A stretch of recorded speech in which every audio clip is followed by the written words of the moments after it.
Will you be ready in 19 years' time? It's a very specific number, Gareth, I know. But what will we be ready for? For when society apparently is on the verge of collapsing. This is a huge article that I would like to read today. The 1972 study predicted that world collapse by 2040. And new research shows that we're right on track for this to still happen even today, 19 years from now, as I'm filming this, 2021. Interesting, okay? There'll be heaps of looters around, stealing TVs, but not that stealing a brand new 50-inch TV will make you survive a new world order, right? No, you're going to need more than a new TV for a new world order. In 1972, right, a landmark study by the Massachusetts Institute of Technology, MIT, very famous brand, right? World-renowned name, right? MIT stated that human society is on the verge of collapsing in the next 2 decades, i.e. by 2040, all right? 19 years away from now. The study is in the news again after fresh research concluded that it may still become a reality.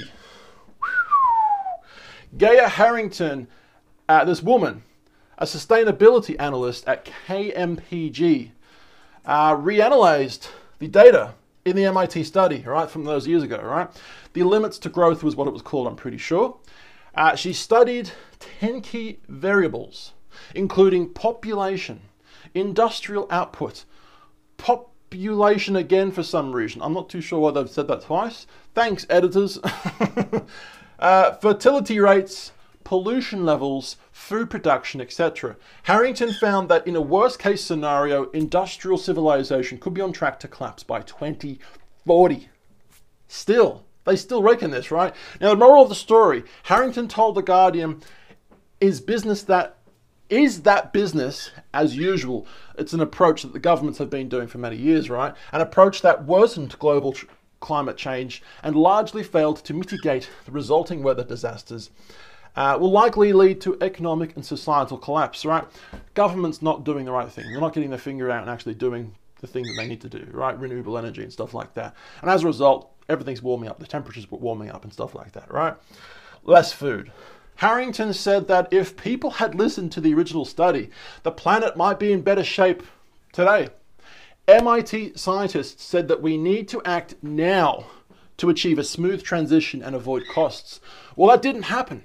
That study from all those years ago, no one really listened, right? Not many, at least, That didn't really happen. So we're seeing the impact of climate change now, right? And in the future, we will be seeing more of it.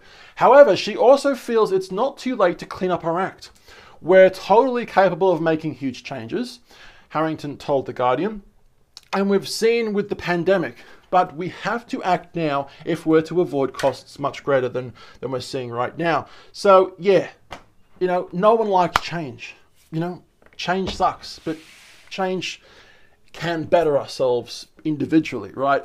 Over the long term. We're all, as sucky as change can be, like we've all experienced change with the pandemic, right? Face masks, injections, social distancing, terrible things which we never even thought those words would exist before a year and a half ago, right? But, change can happen and it can happen quick if we put our minds to it, okay? Okay, so MIT, the 1972 prediction, what was the study about? In 1972, a team of scientists from MIT used a computer model to look into the future with their crystal ball, with their shitty 1972 computer tech, right? They used, to look into the future of humanity after receiving a commission from the Club of Rome. Who are they? I'm not too sure. An international group of leading academics, scientists, business leaders, and politicians. The report, The Limits to Growth, used a systematics dynamics model. Geez, that's a bloody tongue twister. Systematics dynamics model known as World 3 to predict that the industrial world could collapse during the 21st century due to exploitation of the planet, right? Getting oil and I don't know. I haven't researched much of it. Doing bad things to the planet, timbering the lumber, the wood, cutting the wood down. The Amazon rainforest, things like that, right? Terrible. So, okay. 21st century due to exploitation of the planet. A group of MIT scientists, we're back everybody, stay with me. A group of MIT scientists stated in that report, which was published in the best-selling book, The Limits to Expansion, 1972, right? That industrial civilization would be doomed if businesses and governments continued to pursue continuous economic growth at any cost. The book, published in book form, it has since sold 30 million copies worldwide, and the governments of the world haven't done as much as they have done. Well, what's that? How did I say that? They haven't done. They could have done a lot more, right? You know, they've sold 30 million books. The information from MIT has been out since 1972, a long time, right? And the governments could have done more, but they haven't. But like she said, I don't think it's too late. If we all act now, we can get our Earth back eventually at some point, okay? Back to normal, somewhat, okay? The problem is, right, raising sea temperatures. You got the poles on Earth, right?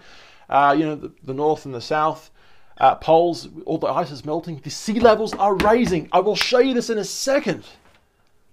Coastal cities around the world will be effed at some point. Hang on a second. The researchers proposed that 12 future scenarios, the majority of which anticipated that natural resources would become scarce to the point that further economic expansion would be impossible and personal welfare would drop. So that's the end of the study.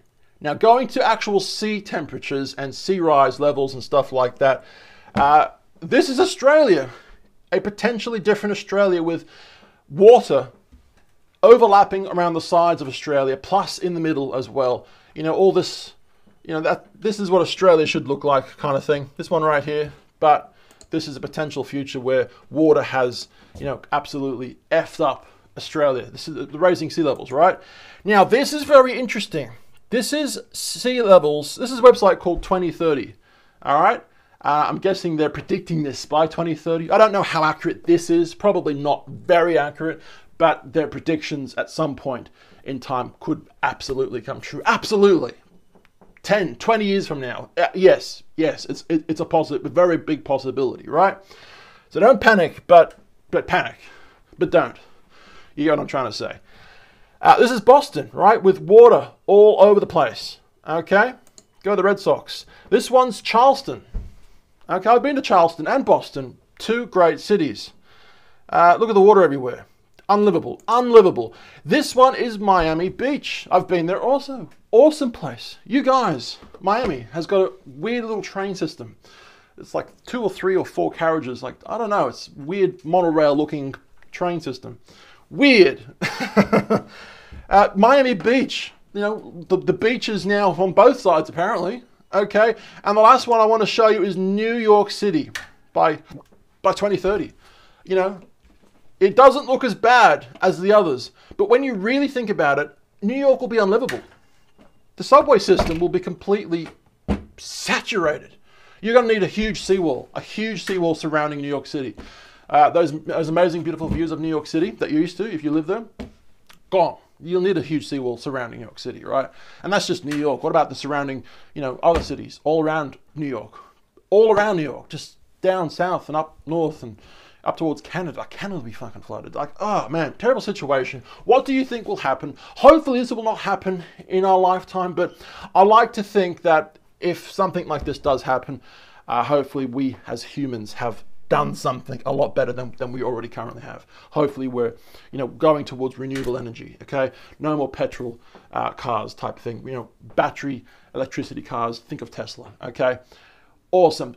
Renewable technologies, wind power, solar power, wave power, you know, maybe even nuclear power, depending how safe it is. It can be a bit dodgy, nuclear power, but, you know, fusion power, that could be a future technology that we'll be all relying on. If so, that'll be a lot less emissions in our atmosphere. What do you guys think about this video? We're on 2 different channels on YouTube, 2 and 1. We make travel vlogs on 1, Instagram, Facebook, YouTube. My dogs have stuffed up my pillows at Tallboy Gareth. I love you guys, and you know, thanks for watching.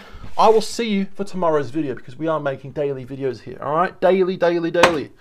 Bye.